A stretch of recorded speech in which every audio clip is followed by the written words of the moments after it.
الرحیم نحمده ونصلی ونسلم علی رسوله الکریم اما بعد.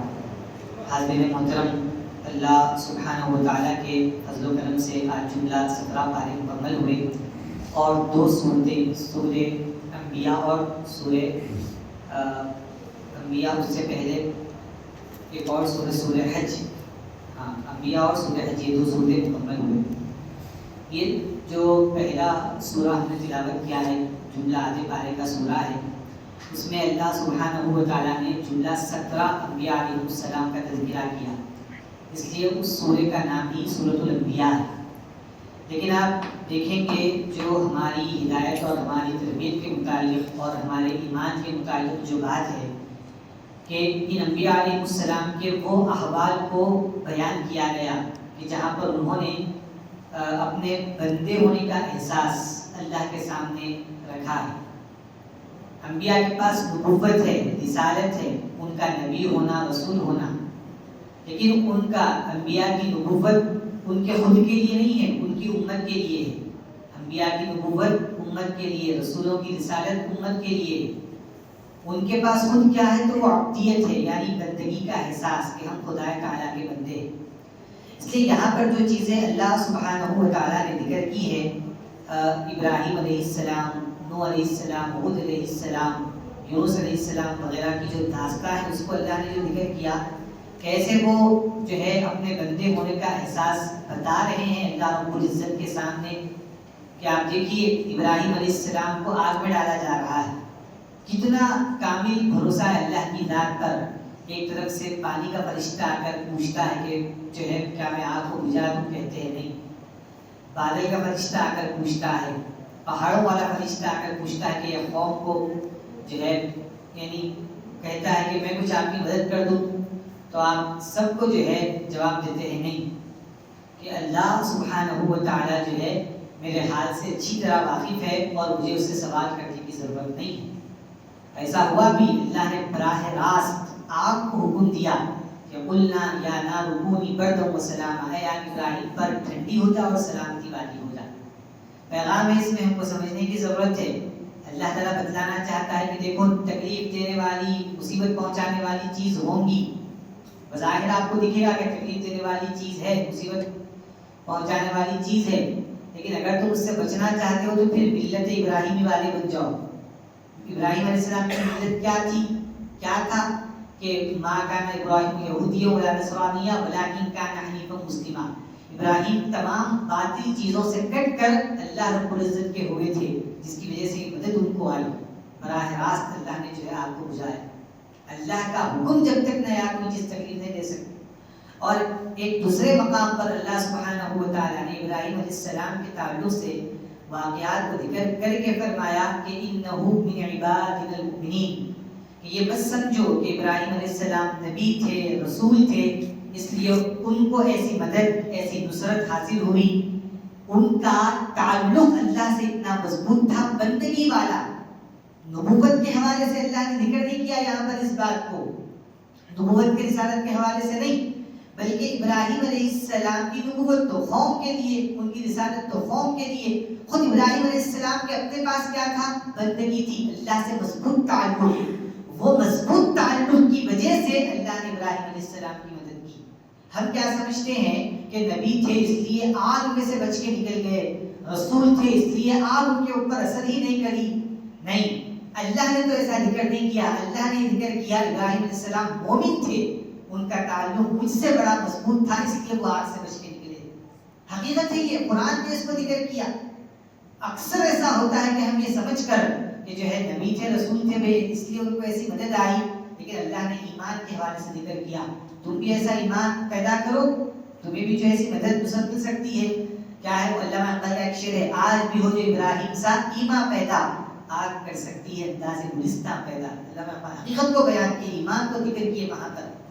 اس کے بعد اللہ سبحانہ وتعالیٰ نے یہاں پر حضرت ایوب علیہ السلام کا ذکر کیا کہ جو ہے جب ایوب علیہ السلام کو تکلیف پہنچی تھی، جسم پر جو ہے کافی زخم وغیرہ ہو چکے تھے، تو ایسے وقت میں تقریباً 3 سال تک، ایک روایت میں 18 سال تک حضرت ایوب علیہ السلام اس کو برداشت کی. لیکن آپ دیکھیے کہ کیسا اپنے بندے ہونے کا احساس ہے، اپنے محتاج ہونے کا کیسا احساس ہے کہ جو ہے کبھی یہ دعا نہیں کرے کہ مالک پلیز تکلیف کو دور کر دے، کبھی نہیں کرے یہ دعا. میں بندہ ہوں، وہ خدا ہے، وہ جو چاہتا ہے وہ جس حال میں رکھے وہ حال میرے لیے اچھا ہے. اتنا راضی ہونا، اور یہ بھی کیوں؟ ان کے مومن ہونے کی وجہ سے، ان کے نبی رسول ہونے کی وجہ سے نہیں، مومن ہونے کی وجہ سے. اللہ نے اس کو بھی ذکر کیا اخیر میں جب ان کی زوجہ نے ان کو جو ہے ان سے کہا کہ جو ہے آپ اللہ سے دعا کیوں نہیں کرتے، کیوں آپ جو ہے تکلیف کو دور ہونے کی کیوں یہ تمنا دعا کیوں نہیں کرتے، تب بھی آپ نے الفاظ کیسے استعمال کیے؟ کہا کہ جو ہے ربی رب انی مسنی الضر وانت ارحم الراحمین، کہ مالک مجھ کو تکلیف پہنچی ہے، میں یہ نہیں کہتا کہ تو میری تکلیف کو دور کر دے، میں صرف اتنا کہتا ہوں کہ تو بڑا رحم کرنے والا ہے. تکلیف کو دور کرنے نہیں کہا آپ نے، کیوں؟ خدا جس حال میں رکھے وہ حال اچھا ہے، گزارے اس حال میں. اس کے بعد اللہ نے ان کی تکلیف کو بھی دور کیا، پہلے وہ جس حالت میں تھے اس سے ڈبل آپ نے ان کی حالت کو خیر کے ساتھ ذکر کیا. اسی طرح جو ہے اسماعیل علیہ السلام کا ذکر ہوا، اور خاص طور پر حضرت یونس علیہ السلام کا ذکر، مچھلی والے ذنون ان کا ذکر ہوا کہ جب وہ اپنی قوم سے جو ہے عذاب کی خبر دے کر نکل کر چلے گئے تھے، اور اللہ کا اذن آنے تک آپ نے جو ہے یعنی براہ راست نہیں آیا تھا، قوم کو اطلاع دے کر آپ جب چلے گئے تھے تو اس وقت سمندر میں آپ گئے، وہاں پر مچھلی آپ کو آپ کے پیٹ میں لے لی. 40 دن تک مچھلی اپنے پیٹ میں گھماتی رہی آپ، 40 دن تک. اس کے بعد جو ہے حضرت یونس علیہ السلام نے جو حقیقت بیان کی، کہا لا الہ الا انت سبحانک انی کنت من الظالمین، کہ مالک تو ہی میرا معبود ہے، تو ہی میرا حاجت روا ہے، اور میں تو جو ہے خطا کرنے والوں میں سے تھا. یہ بولنا ہی تھا، مچھلی جو ہے آپ کو کنارے پر لا کے اگل دی. اس کے بعد اللہ نے فرمایا، یہ بڑا خاص جملہ ہے، اللہ نے ذکر کیا کہ دیکھو یہاں پر یونس علیہ السلام کو دیکھو کہ وہ بھی نبی تھے، مچھلی کے پیٹ میں چلے گئے تھے. جب اللہ نے ان کو بچایا تو اس کے بعد بچنے کے بعد اللہ نے یہاں پر ذکر کیا کہ یہ جو ہم نے یونس کی مدد کی ہے، ان کو مچھلی کے پیٹ میں سے نکالا ہے، اندھیروں میں سے نکالا ہے، تو یہ بھی ہمارا مدد کرنا صرف یونس علیہ السلام کے ساتھ خاص نہیں ہے. وَكَذَلِكَ نُنْجِي الْمُؤْمِنِينَ، جو ان کے جیسا ایمان رکھتا ہے، بس بات پر یقین رکھتا ہے اور اپنا تعلق خدا تعالیٰ سے مضبوط کرتا ہے، اللہ ان کو بھی ایسی مدد اور نصرت سے مالامال کرتا ہے. نبوت کو کوئی حاصل نہیں کر سکتا، رسالت کو کوئی حاصل نہیں کر سکتا، کوئی نبی نہیں بن سکتا، رسول نہیں بن سکتا، لیکن جیسے انبیاء کو پہلے مدد ملی تھی اور جیسے رسولوں کو پہلے مدد ملی تھی، وہ مدد حاصل کر سکتا ہے بشرطے کہ اس کا تعلق مخلوق سے کٹ کر خدا سے مضبوط ہو جائے، ایسی مدد مل سکتی ہے. اور آپ دیکھیں گے کہ یہ پورا منظر ہم کو صحابہ کرام رضی اللہ عنہم میں نظر آتا ہے، کیسا ان کا مطلب احساس تھا رسول اللہ کے امتی ہونے کا، غلام ہونے کا، اللہ کے بندے ہونے کا. آپ تعجب کریں گے، حضرت انس بن مالک رضی اللہ عنہ راوی ہے حدیث کے، وہ فرماتے ہیں کہ ہم ایک دفعہ باغ میں تھے، رسول اللہ صلی اللہ علیہ وسلم بھی موجود تھے. آپ غور سے سنیے، حضور پاک صلی اللہ علیہ وسلم جو ہے بیٹھے ہوئے ہیں، صدیق اکبر آئے کھٹکھٹائے، حضور نے کہا کون ہے دیکھو اور جنت کی بشارت دے دو. ابو بکر صدیق آئے، فاروق اعظم آئے، عثمان غنی آئے، حضرت مولا کائنات آئے، اور حضرت سعد، حضرت سعید، حضرت زبیر، حضرت طلحہ، حضرت عبد الرحمن بن عوف، حضرت ابو عبیدہ، پورے 10 صحابہ کرام رضی اللہ عنہم تشریف لائے. سب کو رسول اللہ نے جنت کی بشارت دی. سامنے کون ہے بولیے آپ؟ حضرت انس بن مالک ہے. لیکن کیسا ان کا احساس تھا، ان کے دل میں یہ خیال نہیں آیا کہ میں بھی جاؤں رسول اللہ کے پاس اور جا کر میں بھی جنت کی بشارت مانگ لوں. میرے سامنے حضور پاک صلی اللہ علیہ وسلم 10 لوگوں کو بشارت دے رہے ہیں، میں بھی جا کر مانگ لوں، یہ خیال ان کو نہیں آیا. ان کے لیے جنت سے بڑھ کر یہ چیز تھی کہ خدا جس حال میں رکھے وہ حال اچھا ہے، اور رسول جو دیے وہ لینا اچھا ہے، مانگ کے لینا نہیں. جا کر نہیں پوچھے جنت، حالانکہ دیکھ رہے ہیں کہ رسول اللہ ان کے سامنے بول رہے ہیں کہ جنت ان کو جنتی کہو، ان کو جنتی کہو، لیکن خود کو نہیں کہلائے جنتی. تو جو انبیاء کا احساس تھا بندگی کا، اللہ سے تعلق مضبوط ہونے کا، جنت اور اس کی نعمتوں سے زیادہ ان کے پاس خدا کا تعلق بہت اہم تھا.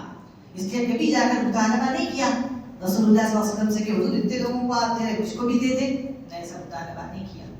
تو بہرحال اس صورت میں اللہ نے 17 انبیاء علیہ السلام کا ذکر کیا اور سب کے تعلق سے اس بات کو واضح کیا کہ ان کی جو رسالت ہے، ان کی جو نبوت ہے وہ امت کے لیے. خود انبیاء کے پاس سب سے اعلیٰ چیز کیا تھی؟ ہمارا خدا کے بندے ہونا یہ سب سے اعلیٰ چیز تھی کہ ہم خدا کے بندے ہیں. ان کی نبوت ان کے لیے نہیں، ان کی امت کے لیے، رسالت امت کے لیے. اور ان کے پاس کیا چیز کا احساس تھا کہ ہم خدا کے بندے ہیں. اور جو ہے بندہ جو ہوتا ہے اس کے لیے اللہ تعالیٰ اس کا آقا ہے، اس کا خدا ہے، کیا نہیں کرتا اس کے لیے. یہ اس سورہ کا جو ہے اہم نقطہ ہے، اہم پوائنٹ ہے کہ جو ہے اللہ تعالیٰ بندے کے لیے کیا کرتا ہے یہ بتانا مقصود ہے. اللہ نے ابراہیم علیہ السلام کا جتنے بھی انبیاء سب کے واقعات کو ذکر کیا. واقعات کو ذکر کرنا مقصد نہیں ہے اللہ تعالیٰ کا. اگر صرف بھی اب سوچئے واقعے کا ذکر کرنا ہوتا تو پھر ٹھیک ہے کہ وہ جو ہے ابراہیم علیہ السلام کو آگ پہ ڈالا جاتا، اللہ تعالیٰ آگ کو بجھا دیتا، بات ختم. نہیں، اللہ نے اس کو ایک عنوان بنایا، قرآن میں ہدایت کے لیے رکھا اور اس کے ذریعے ہم کو یہ پیغام دیا کہ دیکھو میرا مقصد صرف یہ بتانا نہیں ہے کہ جو ہے ان کے لیے آگ تیار کی گئی تھی، ان کو آگ میں ڈالا گیا تھا، اس کے بعد وہ بچ کر نکل گئے. نہیں، بتانا مقصود یہ ہے کہ تم یہ دیکھو کہ ابراہیم میرے لیے کیا کیا کیے ہیں، کیا کر رہے ہیں اور کیا کر سکتے ہیں اور کیوں کر رہے ہیں. اسماعیل میرے لیے کیا کیے ہیں، کیا کر رہے ہیں، کیا کریں گے اور کیا کیا کر سکتے ہیں.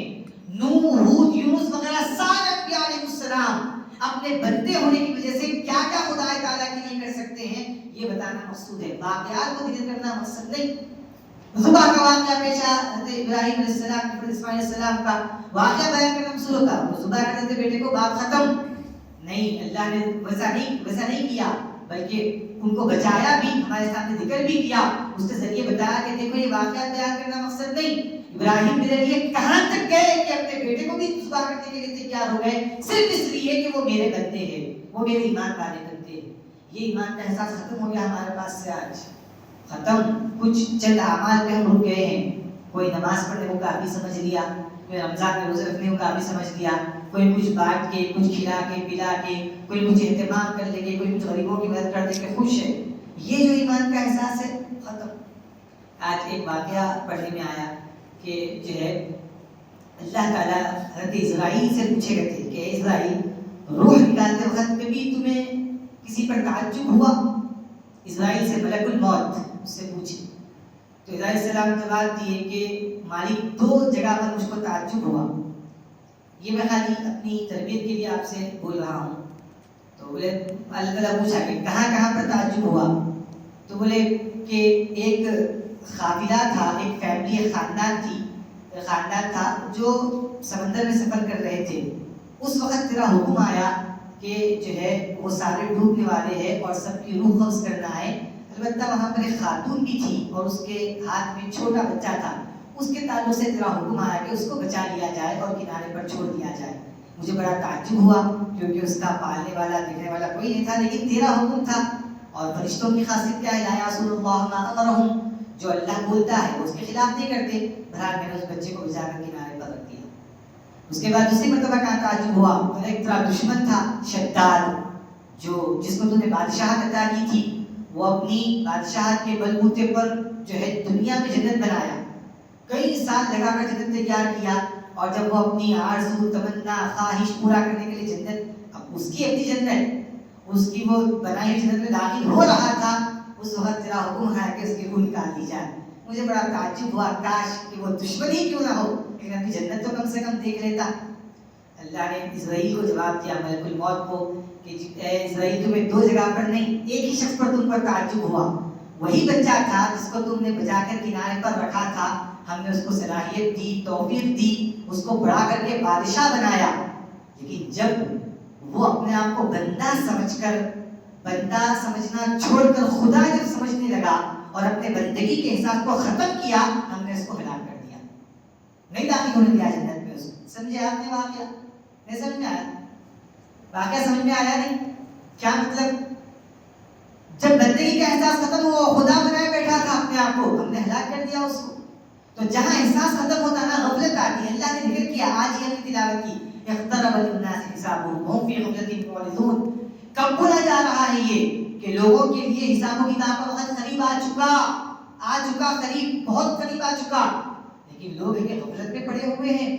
ان کے پاس کوئی ہدایت کی بات آتی ہے تو جو ہے اس کو مذاق میں لیتے ہیں، ان کا دل اس کو قبول نہیں کرتا. لاہیۃ قلوبہم، کھیلتے کرتے باتوں کو سن لیتے ہیں، چلے جاتے ہیں. کہیں سے عکاسی کروا دیکھو آپ، قرآن آج ہاتھ بنا ہوا نہیں ہے. امام صاحب یہاں سے اعلان کرتے تفسیر کے لیے، رکوع بیان کے لیے، وہ لوگ کیسے چلے جاتے نکل کے. اللہ نے بیان کیا اس کو لاہیۃ قلوبہم، ان کے دل پہ اثر ہی نہیں ہوتا باتوں کا، لائٹ لے کے نکل کے چلے جاتے، اگنور کر دیتے. کب بلا گیا یہ؟ اور آج تک صورتحال ہمارے سامنے ہے. ہم فی غفلۃ معرضون، غفلت میں بھی ہے اور ہدایت سے اعراض بھی کر رہے ہیں. پہلے تو خود غفلت میں ہے، غفلت کا احساس کر کے تربیت کے لیے، ہدایت کے لیے بیٹھے، سمجھے، عمل کرے، آخرت کی فکر کرے. یہ غفلت